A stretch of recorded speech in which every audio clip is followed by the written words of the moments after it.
Thank you for tuning in today and welcome back to another episode of The Source. I'm your host, San Raza. Before I start this interview, I would like to share with you that we are taking a summer break from the 10th of August to the 22nd of August, where we will be producing no videos in this time frame. We need to recuperate our energies for the coming period, and hence this break is essential for myself and my team. If you want to continue watching our videos, make sure to visit our archive section on the website or our video library on our YouTube section. Even though we reach millions of people during this summer, our donations have dropped dramatically. We only have 510 monthly donors despite having 152,000 subscribers.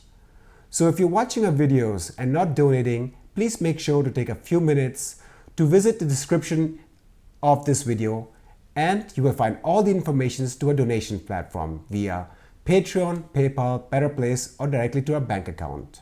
Today I'll be talking to author and historian Vijay Prashad. Vijay Prashad is also the author of more than 30 books, one of them being The Withdrawal, Iraq, Libya, Afghanistan, and the Fragility of US Power. Vijay, welcome back to the show. Thanks a lot. Great to be with you. My athletic friend. All right, let's get to it. Let's start this interview with the escalating situation in the Middle East. Last week, Israel assassinated leading figures. First, the Hezbollah commander Fuad Shukr in the Lebanese capital of Beirut, and a day later, the Hamas leader Ismail Haniyeh in the Iranian capital of Tehran. Since then, Hezbollah has been firing rockets and drones at Israel almost daily, and fears of an imminent Iranian retaliation are growing worldwide. Many believe that this could trigger a global war. Although many international initiatives and calls are underway, led by Russia, the Gulf states, and some Western countries, calling for restraint and cooler heads, for the moment it seems that Iran will respond in one way or the other. Just today, it is being reported that Britain and Egypt have asked their airlines to avoid Iranian and Lebanese airspace as fears of a wider conflict is growing. One noteworthy detail I like to mention: whenever one of the most primetime news programs, the Tagesschau in Germany, reports on the Hezbollah militia, it either states that it is a terrorist organization or an organization whose goal is the complete destruction of Israel. And Israel is merely responding to Hezbollah's indiscriminate missile fires that are being launched into its territory. Generally, many media outlets here claim that it is an Iranian proxy that is seeking the annihilation of Jews as well as the state of Israel.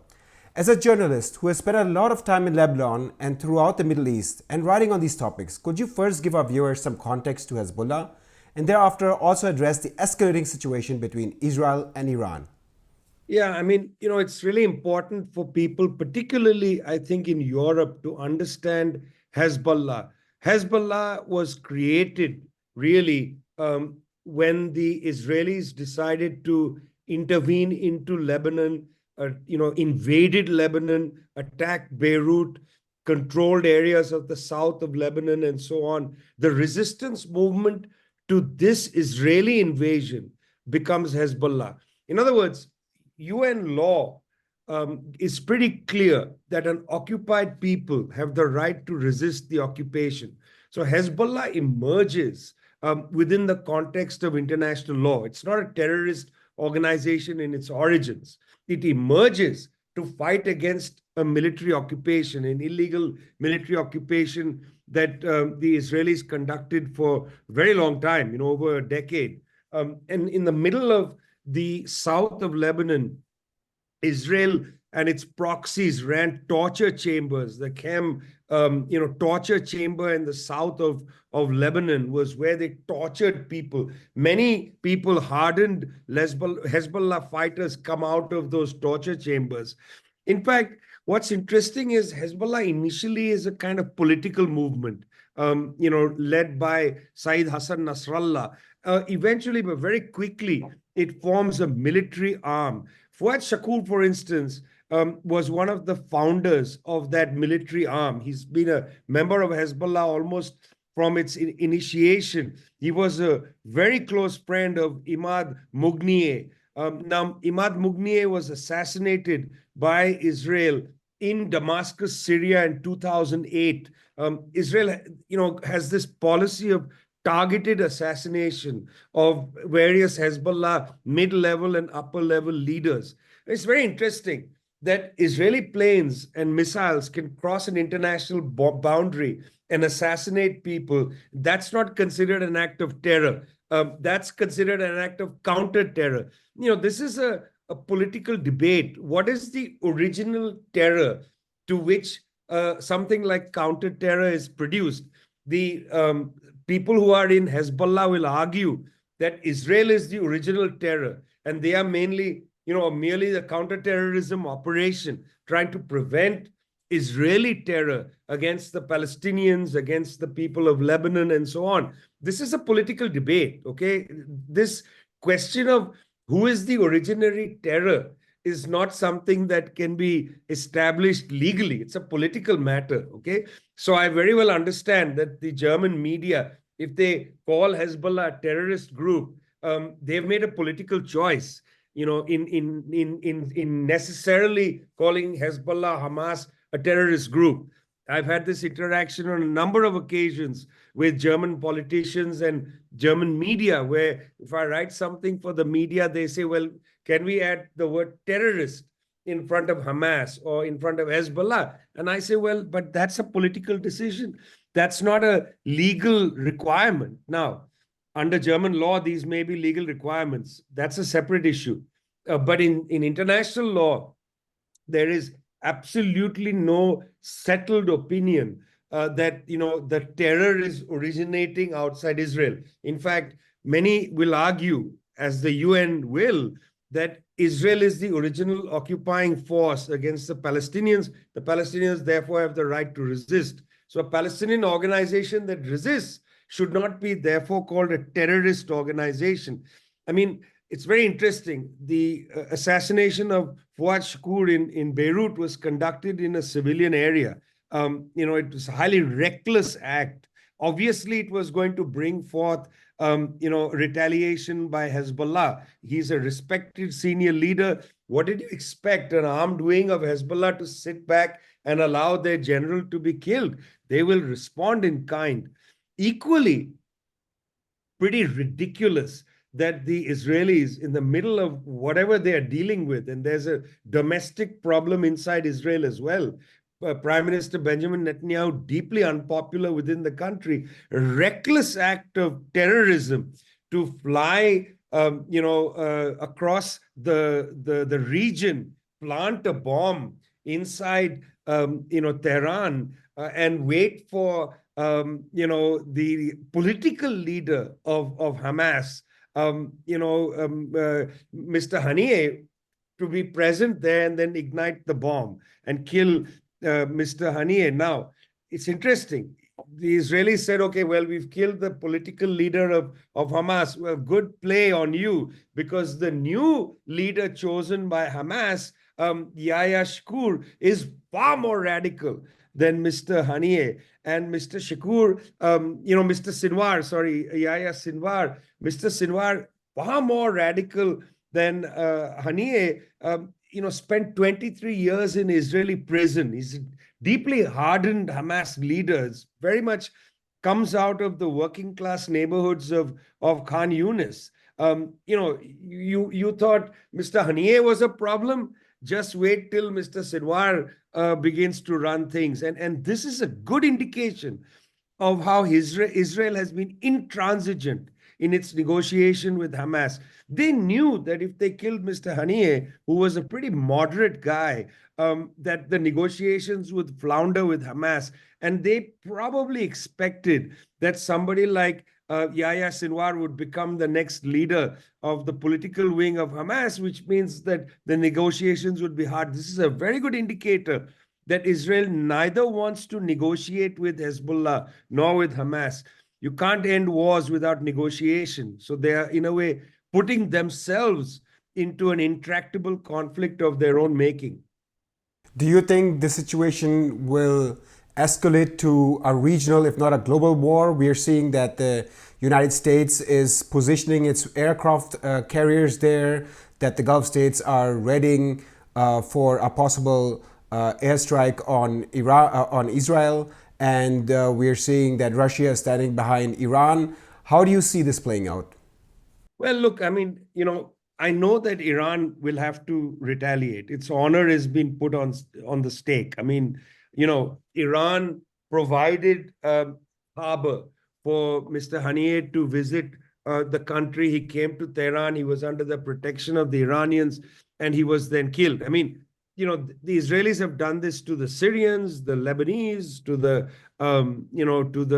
Iranians, to others. They've just completely violated national sovereignty to conduct these acts. Like, they didn't go to Iran to kill an Iranian.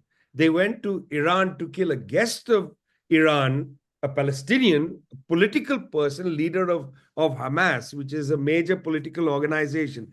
They did this just after, in Beijing, China, 14 Palestinian factions for the first time in a generation have come together, been brought together by the Chinese. Hamas, Islamic Jihad, Popular Front for the Liberation of Palestine, Fatah, all of them at the table, and they produced a joint declaration. I mean, this could have been a very important path forward for negotiation, that now, after so many years, you have a joint Palestinian working group. The Israelis could have directly interfaced with them. Rather than deal with it on the surface of politics, Netanyahu wagged the big stick and went and killed Mr. Haniyeh, a very reckless act. Iran is feeling duty-bound to respond. But the Iranians are very clever. There is no scenario that the Iranians can see that would not end, poorly for everybody. They understand that. They are not a reckless power. I mean, Iran, for instance, after Israel violated international law, flew over Syria, bombed an Iranian embassy compound in Syria. After they did that, what Iran did was they fired a series of rockets at Israel, which there was an understanding would be, detected and destroyed by the Iron Dome system. There was almost no damage inside Israel for that attack. That was a point of making a dignified response. Like, you attacked our embassy compound, we're going to fire. Okay, that was case closed. Nobody escalated after that, right? Case closed. Even the Israelis didn't fire back. Now, the Iranians are feeling even more pressure to, stand up for their honor. So the Israelis are playing a very reckless game here. And I don't understand why European powers, Germany and so on, don't recognize this. I mean, it's not Iran being reckless. Iran is not doing anything recklessly. They are not firing back recklessly. Why doesn't Iran, for instance, say, okay, you killed Ismail Haniyeh in Tehran, we are going to go and see who we can kill. We'll kill the leader of the settlement movement or something that lives inside Tel Aviv. They are not going to do something like that. They are not crazy. At most, there might be some limited exchange, because Iran is not reckless, despite being backed by the Russians and others. They do not want a regional war. What they want is the genocide against the Palestinians to end, a political solution to begin, and they want to normalize relations with everybody. They've shown that by their seriousness of purpose, coming to Beijing with the Saudi Arabian government and starting to have some grand bargain in the making between Saudi Arabia and Iran. Iran has shown that they are keen on settling the peace in the region. They don't want a war. Israel is trying to provoke a broader war. Israel is the one here that is really, the principal actor of war, not of peace. Let us now look at some internal factors within the Israeli government, which seems to find itself in a very precarious situation. Germany's most watched primetime news segment, the Tagesschau, reported recently on an internal dispute taking place in the Israeli government, with the military accusing the government of sabotaging negotiations with Hamas by constantly imposing new conditions, which Israeli Prime Minister Benjamin Netanyahu continues to deny. Protests in Israel are swelling as well, especially in Tel Aviv, where people are demanding a hostage deal with Hamas, which Benjamin Netanyahu also seems to be undermining. Even when we observe their statements of Western political leaders, they keep emphasizing the need for a ceasefire. In addition, I would like to mention a major event that made little to no news in Germany and showed significant tensions within the Israeli state. It all started with a UN report published on July 31st describing the conditions of Palestinians being held in detention in an Israeli military prison called Sde Taiman. The report states that at least 53 Palestinian prisoners have died there due to neglect, starvation, torture, and denial of medical care. Israeli authorities decided to investigate a group of soldiers and prisoner guards that were suspected of raping Palestinian prisoners. One of them was even allegedly raped with tools. According to the Israeli newspaper Haaretz, some of the members of the Israeli parliament as well as ministers attempted to overrun the military base with an angry and armed mob and were also accompanied by heavily armed militiamen that were there to prevent the arrest of the prison guard who had committed the rape. Eventually, the Israeli authorities moved the soldiers and prisoners to another military base. But the protesters turned up there as well, burned wood at the gates, and tried to infiltrate the base. Israel police did not arrest anyone and were unable to prevent the riots. The next day, the Israeli newspapers across the port reported on the event, describing it as chaos, anarchy, and the collapse of the state. We talked about the external factors earlier that are already threatening Israel, but internal contradictions and pressures are also quite evident. How do you see these internal political developments? Will Israel be able to continue with all of these internal fractures? I mean, look, it's very difficult to say. Israel has kept re-electing Mr. Netanyahu over the past several decades. Okay, he's the longest serving Israeli prime minister. We keep being told that he's very unpopular in Israel. A recent Channel 12 poll suggested that 72% of Israelis want him to quit. I find all of that to be very difficult to believe. Okay, if 72% want him to quit, if he's been deeply unpopular from October 7th, why hasn't any of the other political forces moved against Mr. Netanyahu? Why haven't different forces left his government? The fact is that whatever his popularity might be in Tel Aviv or wherever, Mr. Netanyahu is able to cobble together a pretty stable government. It has not gone anywhere. He keeps doing this. Obviously, he's popular somewhere. Otherwise, it's not a democracy. You can't have it both ways. You can't say, well, Israel is good, but Mr. Netanyahu is bad, and he is unpopular, and then say, well, that's also a democracy. Then it's not a democracy. You can't have it both ways. It doesn't work. Mr. Netanyahu keeps coming back to office. That means the Israeli voting public, one way or the other, finds him to be a good leader. This is the good leader who has overseen torture camps. Now we've all watched the videos, horrendous, where elected officials of the Knesset, of the Israeli parliament, participating in defending torturers, human rights violators. That's become, in a sense, a deep problem for Israel, for the half dozen people who want to be peace lovers inside Israel. I say half a dozen in jest, but for God's sake, you are getting less and less powerful, this so-called peace lobby. People have been protesting against Mr. Netanyahu, but that's not because they necessarily find his overall actions to be bad or want peace with the Palestinians. What they say is he's been poorly handling the negotiations with Hamas and Islamic Jihad and others. That's different from saying they want peace or negotiation. So we have to face it, that there is a serious political crisis inside Israel, a crisis regarding human rights. In Europe, the Europeans make such a big deal of the European Conventions on Human Rights, correct? When the former government of Rishi Sunak in the United Kingdom wanted to deport asylum seekers, refugees, and others to Rwanda, the British had a problem with the fact that they still were part of the European Convention of Human Rights framework. That's the UK deporting asylum seekers to Rwanda. In Europe, there was a problem. People were like, oh, this is terrible.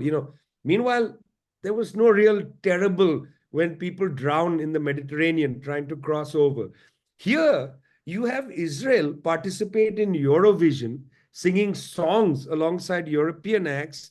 Israel participates in European soccer and other tournaments inside Europe. That's okay, even though they are conducting a genocidal war.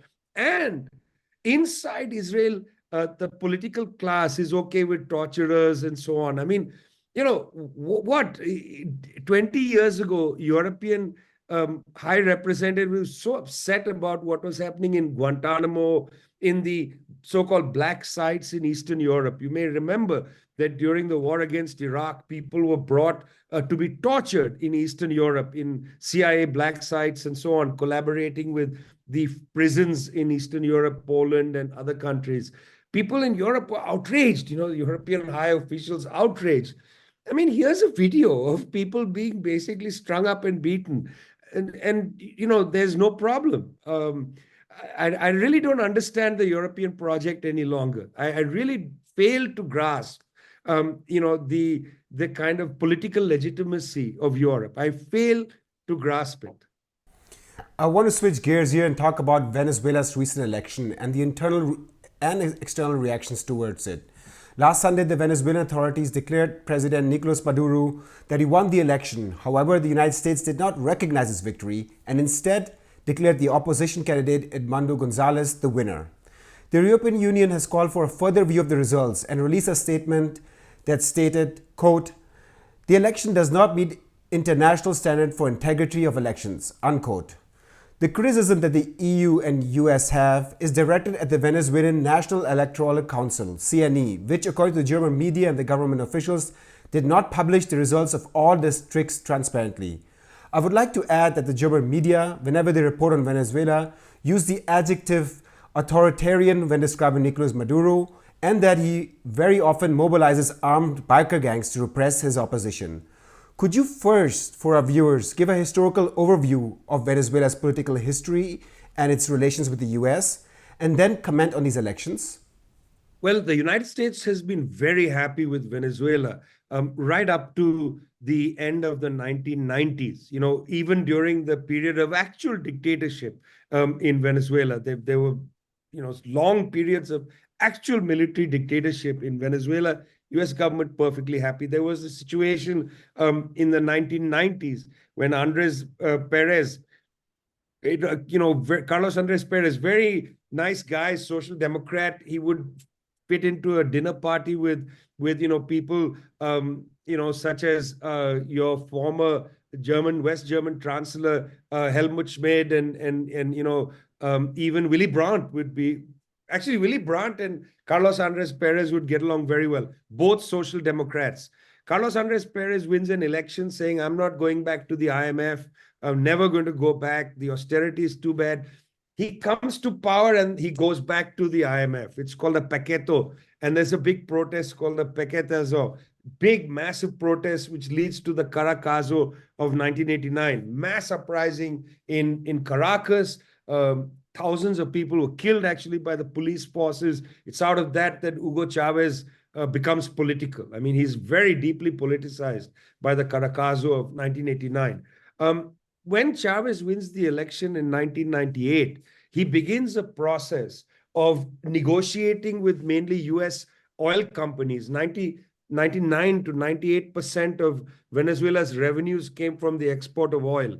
So he said, look, we're not going to do a 50-50 split of revenues. We're not even going to do, 60-40 or anything. We want to control our oil. And he renationalizes the oil of Venezuela. And at this point, Chevron, Exxon, all of them put a lot of pressure on the government.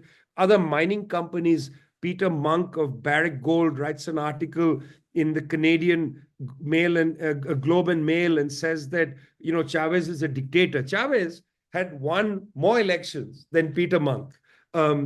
He won his election in 98. He he beat back a coup d'etat attempt in 2002, pushed a new constitution in 1999, won a recall referendum in 2004. And Peter Monk then says, "You're a dictator." I mean, the words are used in such a racist way. Monk, as I said, was the founder and owner of Barrick Gold.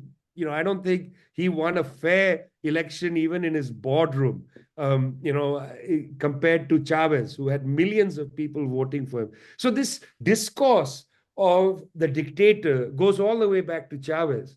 And so does the discourse of fraud.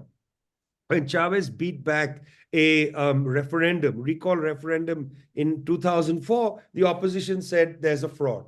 Now, one interesting feature over the past 20 years is that the Chavez government initially, and then this Bolivarian process, has built a massive body of supporters, through the communes that they've built, the missions that they created, Mission Vivienda, which provided housing for homeless people or people who lived in shacks and so on.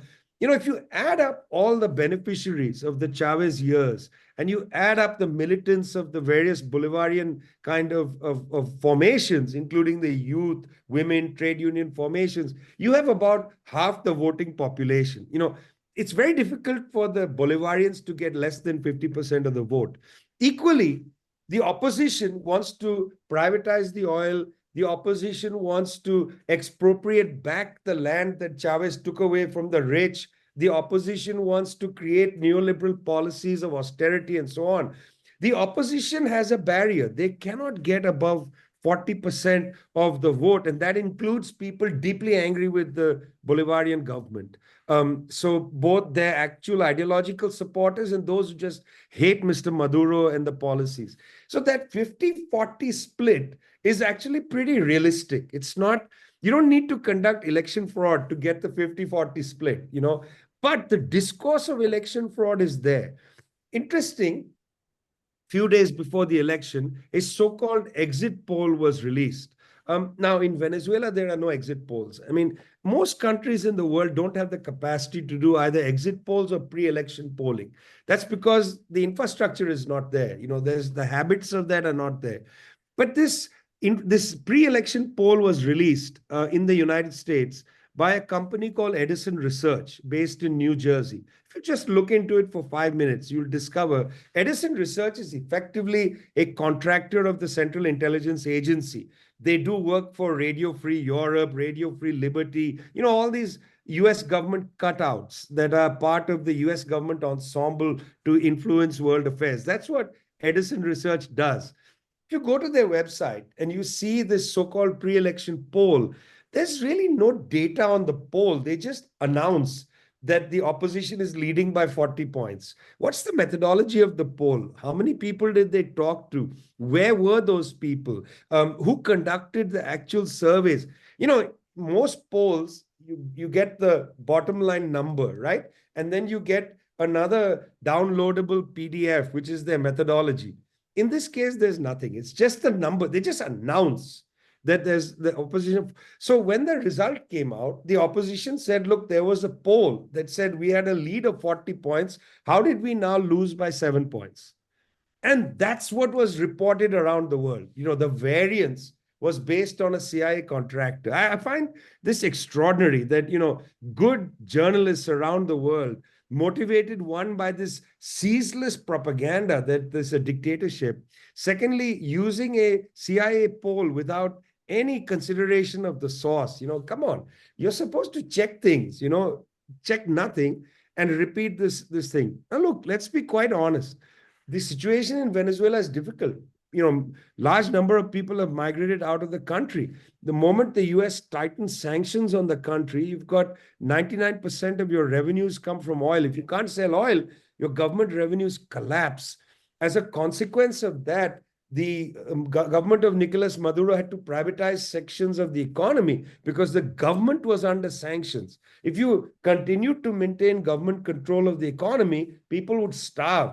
To prevent starvation, they privatized parts of the economy so that they could go and trade without sanctions.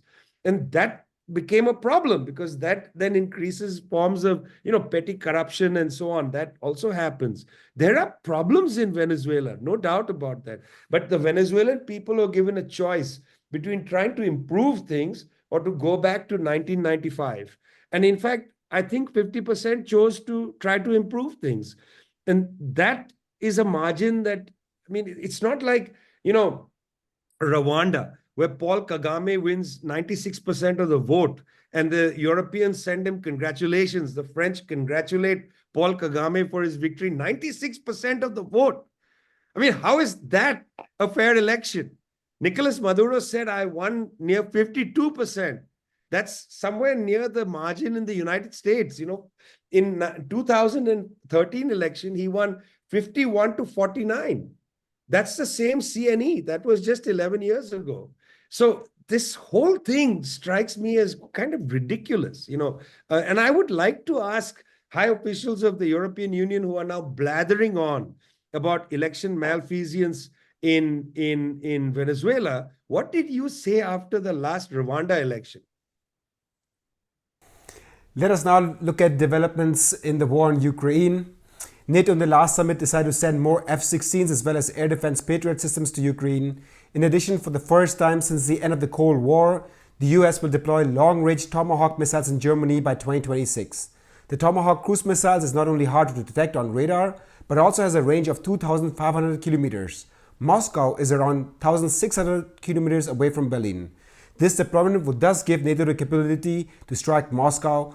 German Foreign Minister Annalena Baerbock defended this deployment by stating that Russia has been continuously violating international arms agreement by expanding its nuclear capacity. She went on to further state, and let me quote her here, quote, "We must protect ourselves and our Baltic partners against this, including through increased deterrence and additional standoff weapons. Anything else would not only be irresponsible, but also naive in the face of an ice-cold Kremlin." Unquote. A few days ago, the Ukraine deployed for the first time the F-16s it received from the US in its war against Russia, while Russia continues to make headway in eastern Ukraine in capturing territory. Can you provide your assessment on these long-range missiles and whether you think their deployment in Germany, as a foreign minister stated, will protect Europe and provide deterrence against the ice-cold Kremlin? And secondly, how do you view a future presidency of Kamala Harris or Donald Trump? In the big scheme of things, which presidential candidate do you think will not only be more open for peace and diplomacy in Ukraine, but also in Israel and Palestine? It's a very, very important issue for you, particularly because you are in Germany. What is one to say? If you look at the situation, if you look at a map of Ukraine, yeah, and you look at it from February 2022 to the present, okay? Or maybe let's not go with February. Let's go with April 2022 till the present, or when the Mariupol was taken by the Russians. The front line actually hasn't changed much over these 2 years. The front line has not changed much. That means this is a moment where you must negotiate because battlefield gains are not being made. 1 month, the Russians make some advance. Next month, elsewhere, the Ukrainians, maybe in the same front, they push them back and so on. It's well worth opening up a discussion to talk about having a negotiated settlement. Now, there are some, red lines that people don't want to give up. Like the Ukrainians may say, look, we insist on retaking Crimea. Frankly, Ukraine is not going to retake Crimea by the battlefield. And it's unlikely that they will be able to negotiate Crimea back into Ukraine. There are, all kinds of things that each side is going to have to give up on. The Russians may say, okay, we'll give up the land bridge from the Russian border to Crimea. We'll give you back Mariupol, but we want guarantees of water supply and so on. I mean, there's actually a lot of space for negotiation. Why hasn't the negotiation happened? I mean, we know that the sections of the Ukrainian government have wanted to negotiate.